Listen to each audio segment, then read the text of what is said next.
Good to have you back once again. Pitchers definitely got paid over the last week. Hello, Zach Greinke, and your $206.5 million.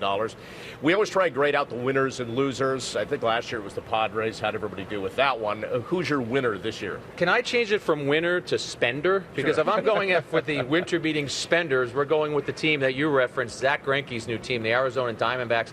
They had an $80-something million payroll last year. They decided that Zach Greinke was worth $34 million. So it's a great pitcher coming to your organization. That better work out. Then they get Shelby Miller, another great young pitcher.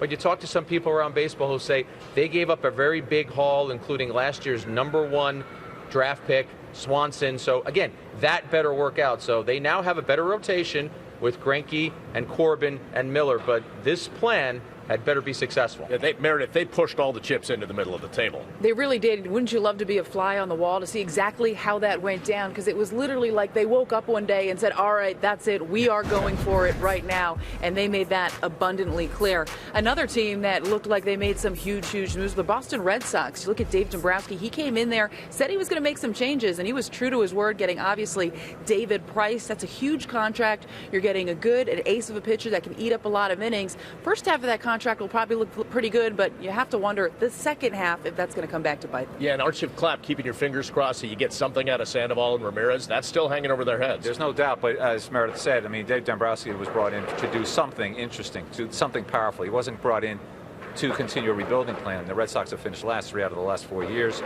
Something had to change, so they're all in. They're going to be an interesting competitor. My winner is the Chicago Cubs. I mean, they moved Castro, which they wanted to do, and they pick up, to me, a terrific, versatile middle infielder in Ben Zobrist, who the Mets wanted very much. A lot of teams wanted Zobrist.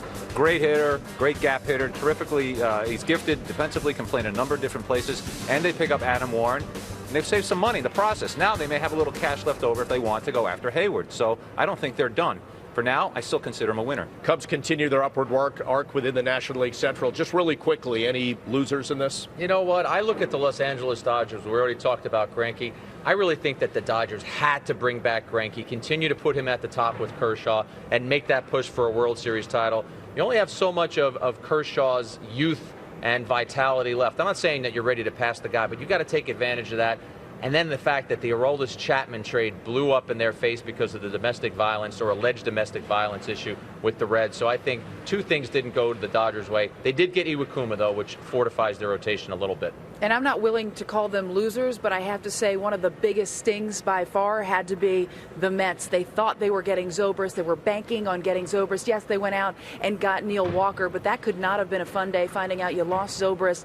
And part of it, the other side of it, was because the Yankees did a deal to get Castro, so there was then room for Zobrist. Those two things needed to happen, and left the Mets probably stinging a little bit there. Oh, the Mets definitely were the victim of a domino effect. I don't know if the Yankees were doing it deliberately, but they definitely got stung.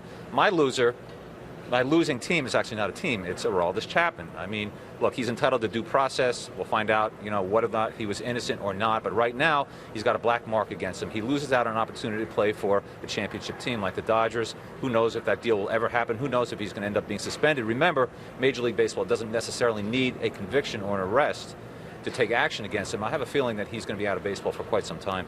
All right, so Major League Baseball continues its investigation into that. Meantime, earlier this week, Meredith had a chance to catch up with some of the beat writers who cover the American League East teams to talk about how that impacts all the moves that we've talked about, the division in 2016. I think when you look at the guys he's added in the last 2 seasons with Evaldi, Gregorius, now Castro, Hicks, I think he's done a good job of getting younger while at the same time not going through the customary rebuild process. He talked this week about how, you look at what the Mets have been able to do, and they've gotten younger with their pitching staff, but they took some lumps to get there, and the Yankees don't have that luxury. That's not in their plans to go through rebuilding years, so they've been able to do that sort of on the fly. I think they're going to trade a pitcher. I really do. I mean, even though they went through last year, all these injuries and kind of tested their depth, the market for pitching right now is so high. We just saw that with the Arizona-Atlanta trade, and I think because of that, I mean, whether it's injured Alex Cobb, who they talked about with the Cubs, Jake Odorizzi, I think anybody but Chris Archer really could be in play here. Matt Moore, Drew Smyly, one of those guys, and they still got the two guys at the back of the bullpen too, Brad Boxberger and Jake McGee. So I think out of that group of 5 or 6 I just talked to you about, I think one of those guys will get traded. Yeah, they offered $150 million, and Scott Boras says, I want $200 million. They say, you know what, we're taking the offer off the table.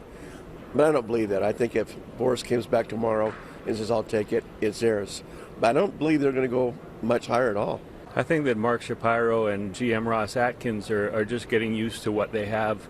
And Shapiro keeps insisting that given the fact that the Blue Jays offense was so spectacular last summer and bludgeoned their opponents, that with them all coming back, that it's pretty much set. And as you pointed out, they did make some pitching changes. They added Jay Happ, reached out for Jesse Chavez.